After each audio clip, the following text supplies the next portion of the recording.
నమస్తే అండి. సో మనకైతే మున్సిపల్ ఎలక్షన్స్ లో రిజల్ట్ అయితే రావడం జరిగింది. రిజల్ట్ లో ముఖ్యంగా చూసుకుంటే మళ్ళీ కాంగ్రెస్ కి 60% రావడం జరిగింది. దీంట్లో అనుకోకుండా వచ్చిన పార్టీ అంటే మనకి ఆల్ ఇండియా ఫార్వర్డ్ బ్లాక్ అయితే. సో ఈసారి మరి దీంతోటి కవితక్క పార్టీకి బీజాలు పడ్డట్టేనంటారా? 100% అండి. 100% బియ్యం పడ్డట్టే. ఇంకొక విషయం ఏంటిదంటే మేము పార్టీగా ఇంకా ఉద్భవించలేదు. పార్టీగా మేము ఇంకా స్టార్ట్ అవ్వలేదు. పార్టీగా మొదలైతే ఇంకా చాలా ఉంటది. వీల్చి సో అదే విధంగా చూసుకుంటే మనకి బీఆర్ఎస్ ప్రతిసారి వ్యాఖ్యలు చేస్తూనే ఉంటది. కొన్ని సందర్భంలోనైతే కేసీఆర్ ముఖం ఉంటేనే ఓట్లు ఇస్తారు ఏదైనా సరే అని చెప్పేసి అని అన్నారు. మరి దానిపైన మీ అభిప్రాయం ఏంటి? అర్థం కాలే మళ్ళీ. Come again?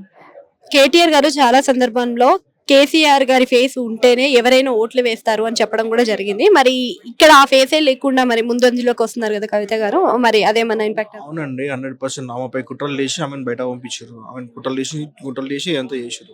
ఆయన అంతెందుకు నిన్న గెలిచినాక కూడా ఒక అభ్యర్థితో కూడా చాలా డ్రామాలు ఆడించారు. అయినా కానీ మేము ఏమంటారు ప్రజల్లోకి పోయినాం. ప్రజలను ఆడి తెలుసుకున్నాం. ప్రజల మధ్యలో తిరిగినాం. ప్రజలతోనే ఉన్నాం. ఇప్పుడు ప్రజలు అందుకనే మమ్మల్ని ముందుగా ఎన్నుకున్నారు. ఇది మా మొదటి విజయం అంతే. ఇది ఇంకా చాలా ఉంది.